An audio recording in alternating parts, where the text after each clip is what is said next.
Salut tout le monde, bienvenue sur le plateau d'Highway to Hell sur RTC. Thierry Drico est avec moi, bonsoir. Bonsoir Philippe. Quand je dis bonsoir, bonjour, ça dépend du moment où on regarde cette émission. Évidemment. En fait. Voilà, on vous donne le ton il sera détendu. Il sera détendu pendant toute cette émission pour parler de quoi ? Pour parler d'une passion qu'on a en commun, Thierry. Absolument, la moto. La moto, bien La entendu. moto, évidemment. Exact. Grande passion qui dure depuis toujours, il n'y a pas d'autre mot, et que j'essaye d'entretenir parce qu'en fait, elle ne me quitte pas. Et j'espère qu'elle ne me quittera jamais d'ailleurs, et j'aime la partager, et c'est ce qu'on va faire ici. Exactement. Alors, journaliste, photographe également, et tu as ta propre chaîne sur YouTube qui s'appelle Carter et Piston. Je vous invite à aller jeter un coup d'œil. Il y a déjà plein d'émissions que vous allez pouvoir rattraper, ça c'est bien. Ouais. Avec l'actu, les essais. Exactement, oui, l'actu, les essais, comme tu le dis, des reportages, et faire un peu découvrir ce monde qui parfois peut paraître un peu clos. Et donc, j'aime d'ouvrir les choses. Et ce monde, c'est pas qu'un monde d'hommes, que les choses soient claires. Il y a Sandra avec nous sur le plateau. Bonsoir. Bonjour. Oui, bonsoir, bonjour. C'est bon. Salut. Salut, ça reste bon aussi. On va parler avec toi d'une exposition qui a lieu au musée de la Ville Wallonne, c'est exact. Oui. Et qui a déjà rassemblé pas mal de personnes. Combien de personnes déjà en visiteurs ? Là, pour le moment, on est plus ou moins à 4500 visiteurs pour 3 mois d'exposition. Bon, pas mal. Donc on va est assez regarder tout cela content. en images dans quelques instants. Dans cette émission, il y aura des essais. BMR 18, on va parler dans un instant. Yamaha Tricity, c'est un scooter. Il y aura l'Africa Twin, également un modèle emblématique chez Honda. On va parler avec Greg Fastré, qui sera un autre invité de compétition de 24 heures du Mans de vitesse pure, de c'est quoi le boulot pour un pilote professionnel en Belgique. On va parler également de problématiques autour du motocross aussi. Exact. Avant tout cela, je l'ai dit, on va commencer par un essai. On va aller tout de suite au cœur du sujet avec une moto qui était attendue, la BMW R18. Oui, elle est annoncée depuis plus de 2 années. Elle est juste magnifique dans son design et elle rappelle une moto qui était mythique chez BMW, qui était la R5 dans les années 30.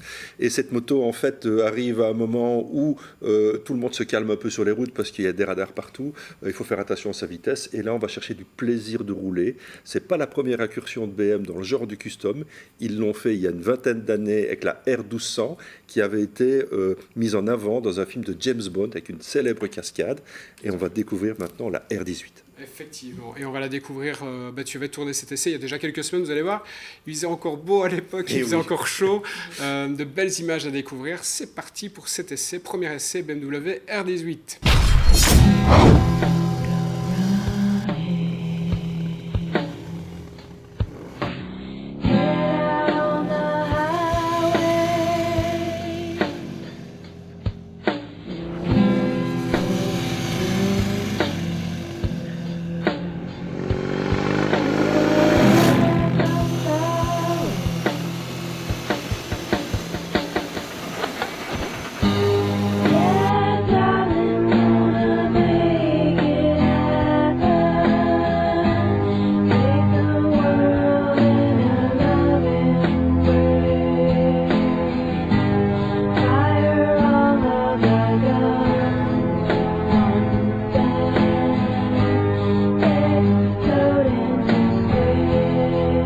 Digne héritière de la BMW R5, la R18 participe à la mémoire de la marque.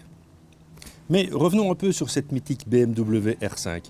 Cette moto fut produite en 1936 et 1937 à 2652 exemplaires. Grâce à l'ingénieur Rudolf Schlesser, elle est équipée d'un moteur à boîtier tunnel, donc c'est-à-dire sans joint, d'une boîte de vitesse actionnée par un levier au pied, doublé d'un sélecteur à la main, et d'une fourche hydraulique réglable, s'il vous plaît. Ce flat twin possède une distribution culbutée, 2 arbres à cam et 2 soupapes par cylindre. Ce moteur cube à 494 cm3, 2 carburateurs à mâle servent à abreuver la bête. Cet ensemble lui donne une puissance de 24 chevaux à 5500 tours. Rappelez-vous, on est en 1936, pour une consommation d'environ 3 litres au 100. La transmission finale est assurée par cardan et avec un poids de 165 kg, elle était capable d'atteindre les 140 km/h. N'ayant pas de suspension arrière, seule la selle amortissait un peu les bosses de la route. Il est à noter qu'à partir de cette date, la firme allemande qui équipait ses 2 roues avec des cadres en tôle emboutis se décida à faire des cadres tubulaires. Cette moto était vendue 1500 marks, c'est l'équivalent aujourd'hui de 10 300 €. En 1936, un ouvrier allemand gagnait 21 marks par semaine. BMW fait son entrée dans le segment du Creuser et s'est inspiré pour cela de cette fameuse R5 pour mettre au point sa R18, aussi bien techniquement qu'esthétiquement. La R18 qui se présente aujourd'hui comme une véritable classique moderne. Cette version finale de la R18 s'habille comme le concept d'origine et se distingue par quelques éléments notables à l'image de ses imposants silencieux fishtail ou queue de poisson et de sa transmission par arbre apparente. À l'intérieur, on trouve le Big Boxer de 1802 cm3 qui poursuit évidemment la tradition initiée dès 1923 par la marque. Il délivre ici 91 chevaux à 4750 tours. Le flat twin est surtout capable d'assurer plus de 1500 Nm de couple entre 2000 et 4000 tours minute, avec un maximum délivré à 3000 tours. Autant vous dire, elle est faite pour se balader. En termes de performance, ce bloc permet d'atteindre les 180 km/h, ce n'est pas très intéressant, mais surtout de réaliser un 0 à 100 en 4 secondes 8. BM assure que ce gros moteur est relativement sobre, avec une consommation promise de 5,6 litres au 100. Derrière son apparence vintage, la R18 ne manque pas de se mettre à l'heure technologiquement avec 3 modes de conduite. Le Rain, le Roll et le Rock, ainsi qu'un contrôle de stabilité ASC et un contrôle MSR. L'aide au démarrage en côte, High Start Control, est disponible en option. L'éclairage est quant à lui intégralement à LED, tout en optant pour un design vintage, tandis qu'une option éclairage en virage sera également proposée. Enfin, la moto hérite également du keyless ride, c'est-à-dire démarrage sans clé. L'instrumentation fait de son côté dans le classicisme, avec un compteur analogique intégrant un petit écran LCD, on peut néanmoins y regretter l'absence d'une jauge à essence. À bord, on ne s'y trompe pas. La position basse, pied bien à terre, bras écartés vers le large guidon, contact, pression sur le bouton du démarreur, l'énorme twin s'ébroue avec un gros couple de renversement qui fait osciller la moto de gauche à droite à chaque coup de gaz. Couple qui avait pratiquement disparu sur les autres twins de la marque. Un peu de circonspection pour manier les 345 kg de la bête, mais qui se font directement oublier dès les premiers mètres. Passage des rapports au talon et à nous les grands rides. Quelques vibrations apparaissent au-dessus de 3500 tours minute, mais le gros flat twin préfère largement les régimes intermédiaires entre 2 et 3000 tours minute. C'est là qu'il exprime toutes ses qualités. La moto est étonnamment agile sur les petites routes, même si clairement la cible est le marché américain et ses interminables lignes droites. Le peu de débattement des suspensions en font une moto un peu dure sur mauvais revêtement, mais sans jamais nuire au comportement global. J'ai mis quelques kilomètres à trouver mes marques, mais ensuite quel plaisir de descendre bas dans les tours, de profiter de la longe exceptionnelle de ce moteur. Croyez-moi, quand vous ouvrez les gaz, l'énorme flat twin vous propulse en avant. Le système de freinage est suffisant pour stopper une telle masse, même s'il faut exercer un certain effort sur la poignée. Rouler en cruiser, quelle que soit la marque, reste une philosophie, un choix très compréhensible au vu des limitations de vitesse et des radars omniprésents sur le réseau routier. Rouler différent, sur une machine d'exception, au look unique, fait aussi partie du plaisir de la route. Cette R18 est conçue pour être customisée et bénéficie d'un catalogue de pièces et d'options qui vous permettront de la faire à votre sauce. Allez faire un tour sur le site de BMW et allez dans le configurateur. Disponible à partir de 22 850 €, la R18 peut faire monter la facture au gré de vos envies. Mais quand on aime...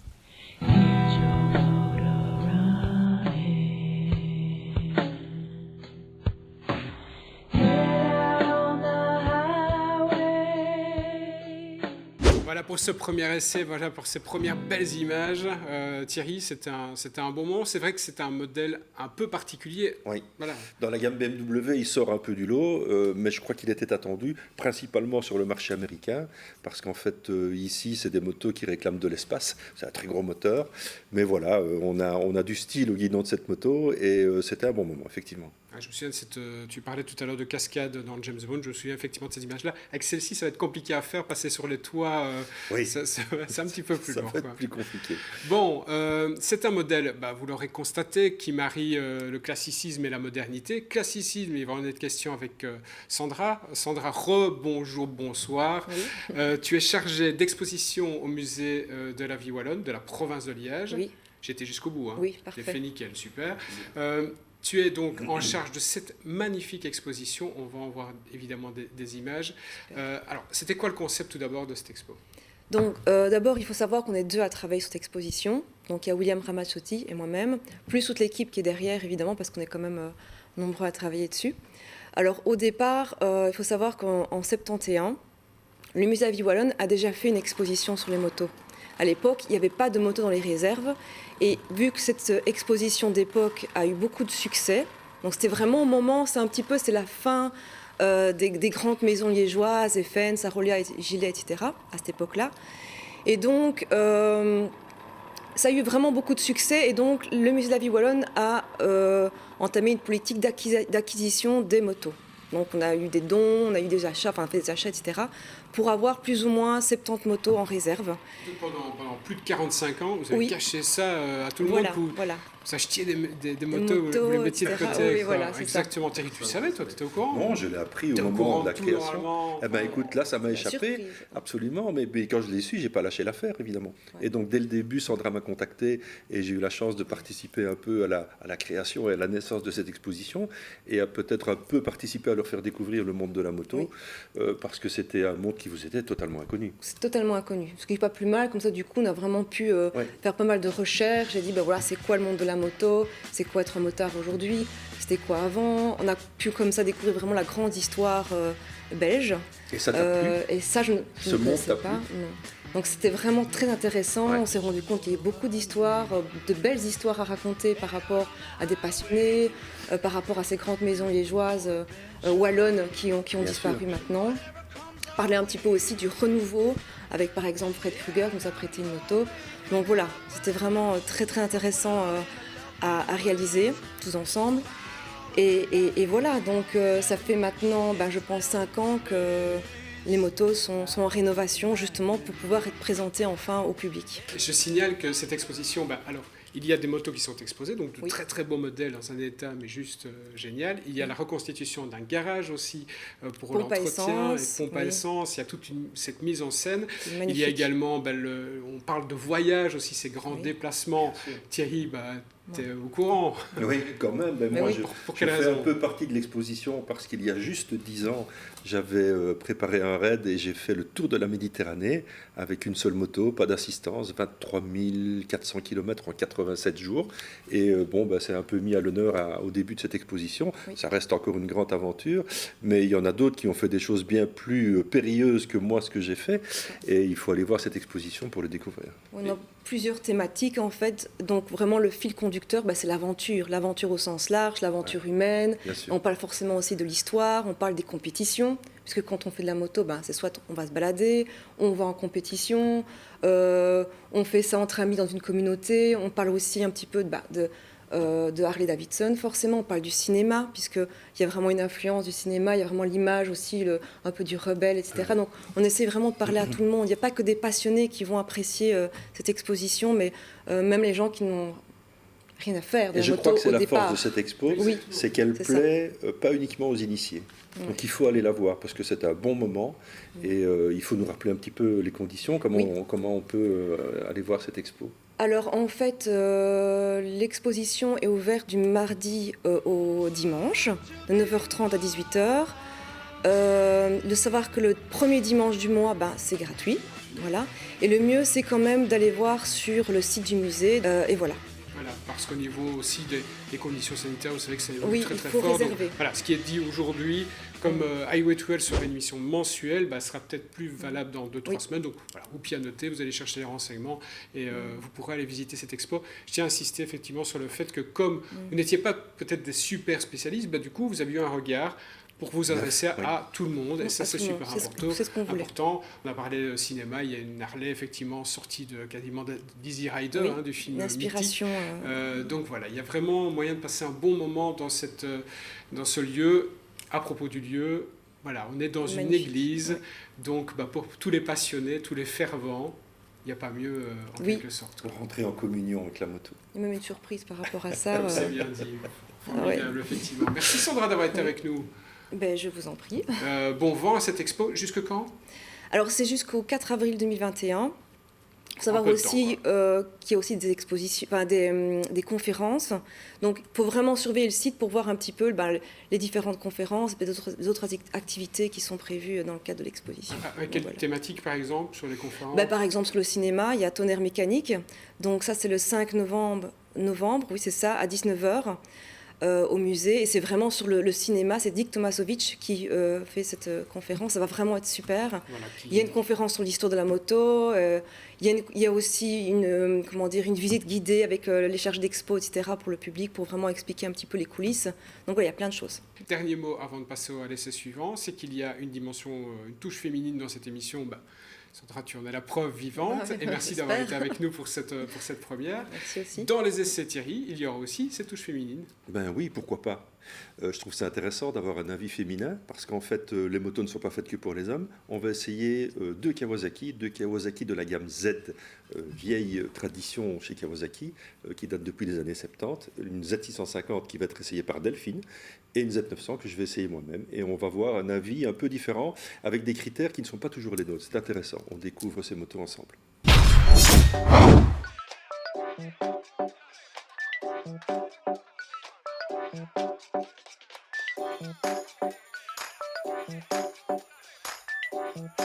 Toi, en fait, tu roules sur une Honda Hornet 600. Oui. C'est une moto de quelle année?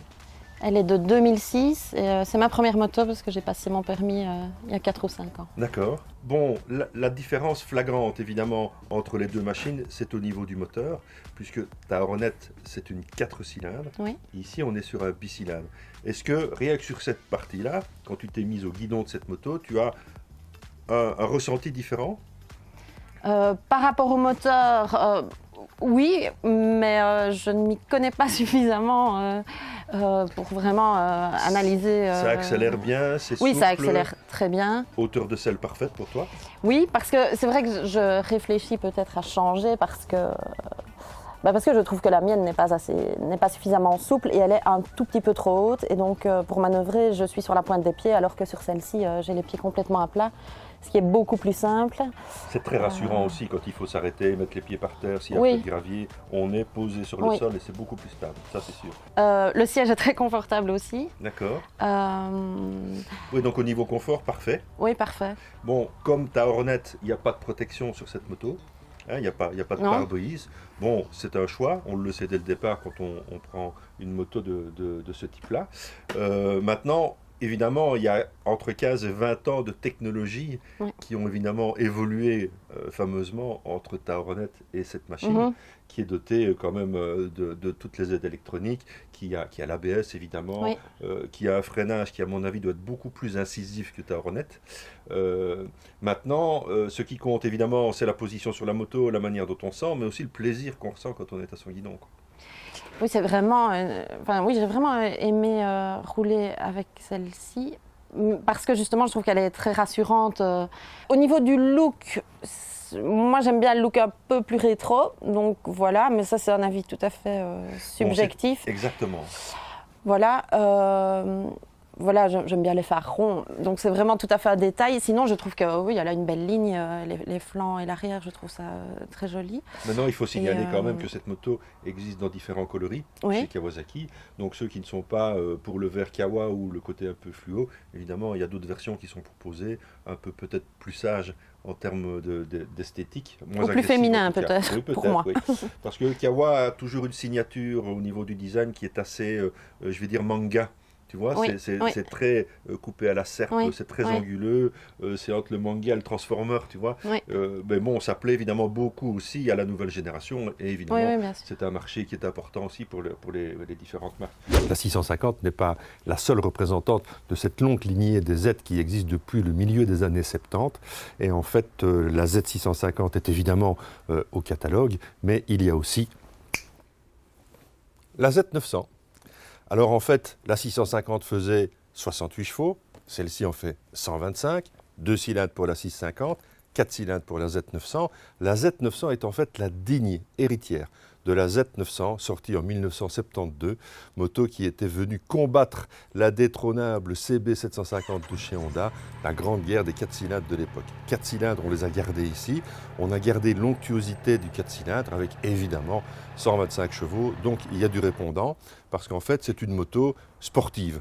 On ne peut absolument pas le cacher quand on voit son caractère esthétique, quand on voit la manière dont cette moto est taillée à la serpe, comme sa petite sœur la Z650, en fait on se dit que c'est une moto qui est un peu taillée pour l'arsouille, et évidemment le plaisir de conduire. Du plaisir de conduire, comme d'habitude, vous savez que c'est mon dénominateur commun, eh bien cette moto elle en offre, parce qu'en fait ce moteur est rond, il accepte de prendre des tours, à ce moment-là évidemment il devient rageur, il se réveille, mais le reste suit en fait parce qu'on est sur une partie cycle saine, on est avec un freinage au-delà de tout soupçon, on est sur une moto facile à mettre sur l'angle, et en fait on retrouve un peu les qualités dynamiques de la 650 sur cette 900, évidemment un ton plus haut, un ton plus vite et un ton plus sportif. Ça, c'est indéniable. Il faut souligner que cette Kawasaki Z900 est aussi disponible en permis A2.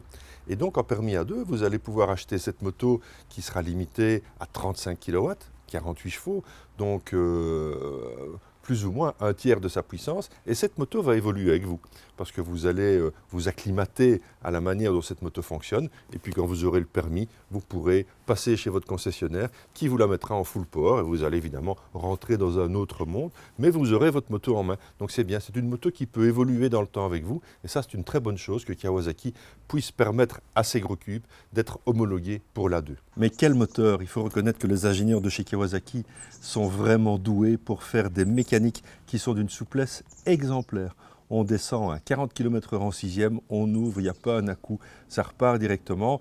En fait, la souplesse de ce moteur permet, sur les petites routes qui composent le paysage ardennais, par exemple, de se limiter à la 3e, 4e, voire 5e vitesse, pratiquement d'enchaîner une épingle à cheveux et ensuite une ligne droite en restant sur le même rapport. C'est d'un confort absolu. Ce moteur, en fait, a beaucoup d'allonge, il monte relativement haut dans les tours, ses 125 chevaux sont bien là, mais ils le sont d'une manière linéaire, donc on n'a pas une grosse impression de coup de pied au cul comme on pourrait avoir avec d'autres modèles, mais cette moto est vraiment très efficace, très bien posée sur ses gros pneus et évidemment sur ses suspensions. Tout est à l'avenant en fait, cette moto est facile, elle est légère, elle est courte, elle est basse, donc accessible, 9 599 €. Qui dit mieux pour une 900 avec un 4 cylindres abouti qui va aussi bien, sincèrement, moi j'ai un peu du mal à répondre à cette question-là parce que je crois qu'à ce niveau, Kawasaki, ils sont imbattables. Voilà donc pour cet ce double essai Z650, Z900 avec regard féminin de Delphine également, qui elle est une habituée d'une Hornet, donc voilà, on est aussi sur une naked bike. Deux modèles vraiment intéressants effectivement. Oui, parce qu'en fait, on ne va pas le répéter, mais cette 650 est vraiment une moto accessible qui pardonne beaucoup d'erreurs, et la Z900 est d'une souplesse mais vraiment hallucinante, et c'est une moto aussi performante. C'est vraiment la signature Kawasaki. Ouais, effectivement. Donc oui, voilà, deux modèles attachants et qui sont à des prix très accessibles. Ouais, après, bon voilà, il faut aimer le look aussi que c'est bien un sûr, peu, bien sûr, c'est un bien peu sûr. Ouais. découpé. C'est un peu ninja, un voilà. peu transformer, mais bon, ça plaît aussi. Ouais. On a un nouvel invité sur ce plateau, c'est Greg Farstret, bonsoir. Bonsoir. Tu es pilote professionnel, tu as l'habitude de rouler, mais plutôt sur le circuit ou sur terre, mais en tout cas pas sur la route. Tu roules pas énormément en tant que...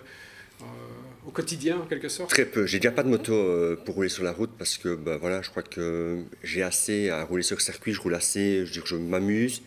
Et la route reste quand même un endroit où c'est quand même dangereux. Pas la moto est dangereuse, mais tout ce qui est autour, les voitures, l'état des routes, les gens qui ne font plus attention, qui sont sur leur téléphone et tout ça. Je crois que c'est à ce niveau-là, parce que la moto n'est pas dangereuse en elle-même, c'est vraiment tous les alentours. Mais tu as raison de le dire, et on le rappelle, faites attention sur les routes, méfiez-vous des autres, faites attention évidemment à vous, et faites attention aux autres. Ouais. Également, ne jamais croire que l'on est arrivé jusqu'au bout. C'est le conseil qu'on peut donner, Thierry. Oui, bien sûr. Le danger vient principalement des autres, et le reste, c'est un peu de self-control, et un petit peu de jugeote, comme on dit chez nous, tu vois, par moment, essayer de s'adapter aux conditions de circulation et de ce qui se passe autour de nous en moto. Alors Greg, si tu es là, c'est c'est pas pour parler route, c'est pour parler effectivement compétition également. Oui, pour parler compétition, mais pour recentrer un petit peu, pour ceux qui ne te connaîtraient pas, tu es quand même double champion du monde d'endurance 2012-2013. Tu as remporté l'European Classic, donc c'est le championnat d'Europe de moto classique en 2014, si mes souvenirs sont bons, mais ce n'est pas l'essentiel de ton palmarès, il est très très long. Tu as d'autres dates un peu clés? D'autres dates, je pense que mon premier titre qui était en 2011, si je ne dis pas de bêtises, Ouais. ah non, excuse-moi, ça passe tellement vite parce que maintenant ça fait quand même bientôt 20 ans que je roule. C'était 2001, là j'ai eu mon premier titre en championnat de Belgique en 250 et à partir de là je suis parti sur l'étranger en Europe où j'ai vraiment appris à rouler parce que la Belgique ça reste un petit pays et Ouais, ouais. où on a Peu je veux dire, d'infrastructures. voilà, et pas beaucoup de circuits et encore les 3 circuits qu'on avait, on ne pouvait pas aller dessus. Oui, Parce que le championnat de Belgique, c'était beaucoup des circuits routiers où on bien avait, sûr, bien sûr. des circuits vraiment en ville. Ostende, des choses comme ça. Très amusant. Et franchement, dangereux. j'ai pris un pied d'enfer de rouler là-dessus. Mais par contre, quand je suis arrivé sur des vrais circuits comme Assen ou comme en Angleterre, Donington et Un ça, peu perdu. j'étais vraiment, vraiment perdu. Je suis arrivé... Quand on a roulé à Oui en urbain et qu'on se retrouve après à Seine, effectivement, Avec des pistes de 15 mètres de large. on ne doit pas avoir le même repère. c'est ça, le problème, c'est que je suis arrivé là déjà très fier, champion du monde de la Belgique. Je me dis, je vais atomiser tout le monde, ça va être... je suis arrivé là, j'étais vraiment Il y a des royalement niveaux, dans là. les derniers et j'étais vraiment très très dur. Mais par contre, beaucoup d'expérience.